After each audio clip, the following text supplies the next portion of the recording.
Please subscribe Aviral Times for latest news update and press the bell icon to get all the latest video update.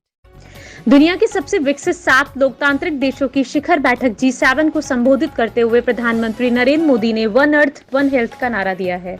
इस शिखर बैठक में corona महामारी से बचाव के उपायों और वैश्विक अर्थव्यवस्था को फिर से पटरी पर लाने के सामूहिक उपायों पर चर्चा हो रही है। विशेष अतिथि के तौर पर आमंत्रित प्रधानमंत्री नरेंद्र मोदी ने अपने वर्चुअल संबोधन में दुनिया के हर नागरिक के लिए एक जैसी स्वास्थ्य सुविधाएं होने की बात सामने रखी है। कोरोना काल में प्रधानमंत्री मोदी ने हेल्थ सेक्टर में दुनिया में तमाम देशों के बीच भेदभाव मिटाने की तरफ इशारा किया है, जिसका कुछ दूसरे वैश्विक नेताओं ने स्वागत किया है।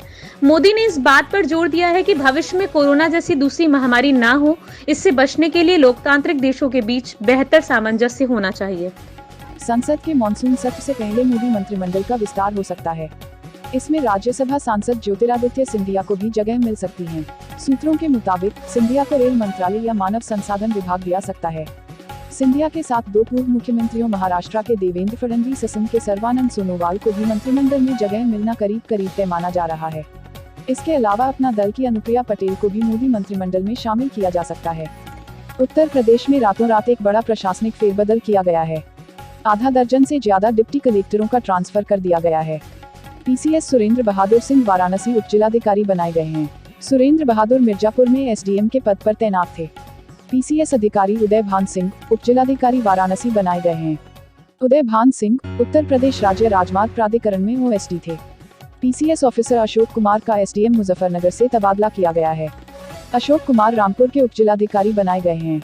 लखनऊ स्थित डॉक्टर राम मनोहर लोहिया आयुर्विज्ञान संस्थान में कथित रूप से दुष्कर्म का शिकार हुई अमेठी की एक महिला की शनिवार रात उपचार के लिए लखनऊ ले जाते समय मौत हो गई। पीड़िता की बेटी ने आरोप लगाया कि उसकी मां 40 को बीते दिनों उपचार के लिए डॉक्टर राम मनोहर लोहिया संस्थान में भर्ती कराया गया था, जहां अस्पताल कर्मियों ने उसकी मां के साथ मारपीट की और दुष्कर्म किया। लखनऊ के मेदांता अस्पताल में भर्ती आजम खान और उनके बेटे का हेल्थ बुलेटिन जारी। आजम खान की किडनी में अभी भी इन्फेक्शन है, जरूरत पड़ने पर ऑपरेशन भी करना पड़ सकता है। प्रधानमंत्री मोदी ने 18 मंत्रालयों की समीक्षा की। गृह मंत्री अमित शाह के साथ की समीक्षा। 4 दिनों में 18 मंत्रालय की हुई समीक्षा। जल्द ही मोदी कैबिनेट में विस्तार की संभावना। मिशन 2022 के मद्देनजर समीक्षा की। मोदी कैबिनेट में सहयोगी और क्षेत्रीय शामिल हो सकते। भारत बायोटेक ने कहा कि कोवैक्सीन एकमात्र पूरी तरह से निष्क्रिय कोरोना वायरस आधारित टीका और उत्पाद है जिसने भारत में मानव पर हुए परीक्षण के आंकड़े प्रकाशित किए हैं। भारत बायोटेक ने कहा, इस समय कोवैक्सीन के प्रभाव और सुरक्षा को लेकर किए गए तीसरे चरण के परीक्षण के आंकड़ों का विश्लेषण एवं संकलन किया जा रहा है। इसके साथ ही यह सुनिश्चित किया गया है कि इसकी शुद्धता से कोई समझौता नहीं किया जाए। कंपनी जल्द तीसरे चरण के परीक्षण के आंकड़ों को सार्वजनिक करेगी। All India medical institute Delhi के डायरेक्टर डॉक्टर रणदीप गुलेरिया ने चेतावनी दी है कि कोरोना से मौत के गलत आंकड़ों से महामारी से लड़ने की देश की पूरी रणनीति बेकार हो सकती है। राज्य सरकारें सही आंकड़े जुटाएं। स्वास्थ्य मंत्रालय के मुताबिक देश में आज 71 दिनों बाद कोरोना वायरस के सबसे कम नए मामले आए। दैनिक पॉजिटिविटी रेट 4.25% है, जो लगातार 20 दिनों से 10% कम है।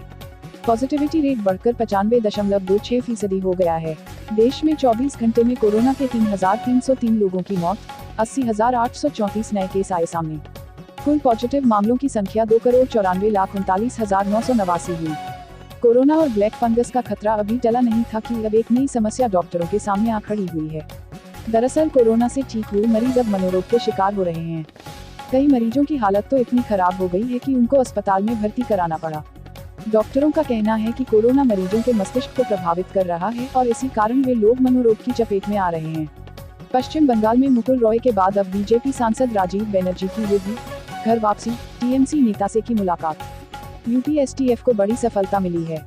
एसटीएफ ने प्रमुख सचिव का ओएसडी बनकर ठगी करने वाले युवक को लखनऊ के विद्युतीकरण इलाके से गिरफ्तार किया है। मिर्जापुर जिले में सचिवालय में प्रमुख सचिव का ओएसडी बनकर ठगी करता था। गिरफ्तार किया गया जालसाज हिमांशु शुक्ला लखनऊ की वृंदावन कॉलोनी के वीआईपी अपार्टमेंट आकाश एन्क्लेव का रहने वाला है। कल जस्टिस संजय यादव राजभवन में शपथ लेंगे। इलाहाबाद हाई कोर्ट के चीफ जस्टिस पद की शपथ लेंगे। राजभवन में गोपनीयता की शपथ लेंगे जस्टिस संजय यादव। 1-2 बजे राज्यपाल आनंदीबेन पटेल दिलाएंगी शपथ। यूपी के महाराजगंज में घरेलू सिलेंडर विस्फोट से हादसा। एक ही परिवार के 6 लोग गंभीर झुलसे। बुजुर्ग, महिलाएं, बच्चे समेत 6 लोग झुलसे। घायलों को अस्पताल में भर्ती कराया गया। विस्फोट होने से घर की दीवारें क्षतिग्रस्त। परिंदा थाना क्षेत्र के धानी चौराहे की घटना। अमेरिका के 3 राज्यों में हिंसा की खबरें सामने आई हैं। रिपोर्ट के अनुसार 3 राज्यों में गोलाबारी के चलते 2 लोगों की मौत हो गई है, जबकि कम से कम 30 लोगों के घायल होने की खबर है। ये हमले टेक्सास की राजधानी ऑस्टिन, शिकागो और जॉर्जिया में हुए हैं। सीरिया में एक बार फिर अस्पताल को निशाना बनाया गया है। यहाँ के उत्तरी शहर में एक अस्पताल में मिसाइल से हमले हुए हैं, जिसमें 2 चिकित्सा कर्मी सहित कुल 13 लोग मारे गए हैं। यह स्पष्ट नहीं हो सका है कि हमले के पीछे किसका हाथ है, पर ये हमले उन स्थानों में किए गए हैं जहां सरकारी सैनिक और कुर्द लड़ाके तैनात हैं। सरकार ने भगोड़े हीरा कारोबारी मेहुल चौकसी के प्रत्यर्पण की कोशिशें तेज कर दी हैं। सरकार ने डोमिनिका की अदालत में अभियोग आवेदन दाखिल किया है। एक आवेदन सीबीआई की ओर से, जबकि दूसरा विदेश मंत्रालय की ओर से दाखिल किया गया है। सीबीआई मेहुल चौकसी को भगोड़ा स्थिति साबित करने के लिए पीएनबी मामले पर ध्यान केंद्रित करेगी, जबकि विदेश मंत्रालय उसकी भारतीय नागरिकता की स्थिति पर ध्यान केंद्रित करेगा। अयोध्या में राम मंदिर निर्माण समिति के अध्यक्ष नृपेंद्र मिश्र आज राम जन्मभूमि परिसर का निरीक्षण करने पहुंचे और निर्माण कार्यों की समीक्षा की। उन्होंने पहले रामलला के दर्शन किए, फिर निरीक्षण का कार्य किया। वे 2 दिनों तक अयोध्या में रहकर मंदिर निर्माण की प्रगति व भावी योजनाओं पर मंथन करेंगे। 2 दिन होने वाली मंदिर निर्माण समिति की बैठक में ट्रस्ट के पदाधिकारियों सहित एल&टी, टाटा व बालाजी कंस्ट्रक्शन के इंजीनियर मौजूद रहेंगे। आगरा के श्री पारस अस्पताल में संक्रमित राजीव कुमार 20 दिन भर्ती रहे। उनका कोरोना संक्रमण का इलाज कराया गया, लेकिन मृत्यु प्रमाण पत्र में मौत का कारण हार्ट अटैक बताया। दमघुंटू मॉकड्रिल मामले के बाद अस्पताल में लापरवाही से मरीजों की मौत और मृत्यु का कारण छिपाने के आरोप मृतक रोगी के भाई ने लगाए हैं। Please subscribe Viral Times for latest news update and press the bell icon to get all the latest video updates.